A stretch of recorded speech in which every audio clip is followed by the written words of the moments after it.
ഈ വീട്ടിലെ അനിയനെയും ചേട്ടനെയും തമ്മി തല്ലിപ്പിച്ച് സ്വന്തം കാര്യം നേടാൻ നോക്കുന്നത് ശിവാനിയല്ല, നീയാ.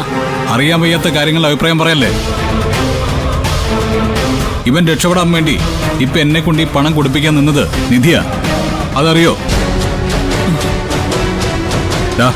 ഞാൻ നിന്നോട് അവസാനമായിട്ട് പറയാ, ആ സീക്കേസ് നിന്നെ ചതിക്കും. ചതിയനാ അയാള്.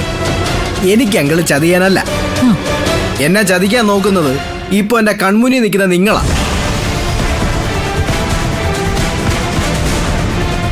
ഓരോ നിമിഷവും ഓരോ തന്ത്രങ്ങൾ മെനഞ്ഞുകൊണ്ട് നിങ്ങൾ എന്റെ മുന്നിലേക്ക് വരുന്നു.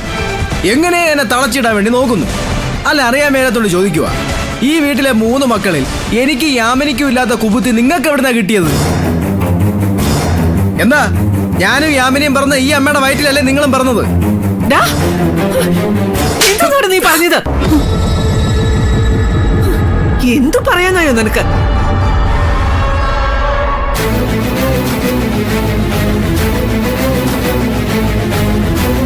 നീ ഏതെങ്കിലുമൊക്കെ പടുകുഴി ചെന്ന് വീഴരുതെന്ന് ചിന്തിച്ച് നേർവഴിക്ക് കൊണ്ടുവരാൻ നോക്കുമ്പോ വായി തോന്നൊക്കെ വിളിച്ച് പോവാ. മേൽ എന്റെ മോനെ കുറിച്ച് അനാവശ്യം പറഞ്ഞ് അടിച്ച് നിന്റെ ചെകിടി ഞാൻ പൊട്ടിക്കും, പറഞ്ഞേക്കാം. എന്റെ മോനോ? അത് പറയുമ്പോ തേൻ ഒഴുകുന്നുണ്ടല്ലോ.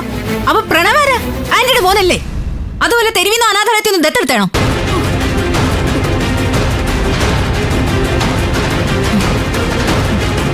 പ്രണവ് അനാഥനായിരിക്കും. ആദ്യം ഗൗതം തല്ലുന്നു, ഇപ്പൊ ആന്റിയുടെ വക, ഇനി നിധിയുള്ളൂ ബാക്കി. എന്തിനാ നോക്കി നിൽക്കുന്നത്? വന്ന് തല്ലിട്ട് പൊടി. എന്തൊരു ഗതികേട പ്രണവ ഇത്. എനിക്കിത് കണ്ടു നിൽക്കാനൊന്നും പറ്റുന്നില്ല. വന്ന് വന്ന് ഏട്ടത്തെയും നിധിയുടെ വാക്ക് കേട്ട് മക്കളെ തല്ലാൻ തുടങ്ങിയല്ലേ? ഒരു കാര്യം എന്റെ അമ്മയും ചേട്ടനെ ഏട്ടത്തി ഉറപ്പ്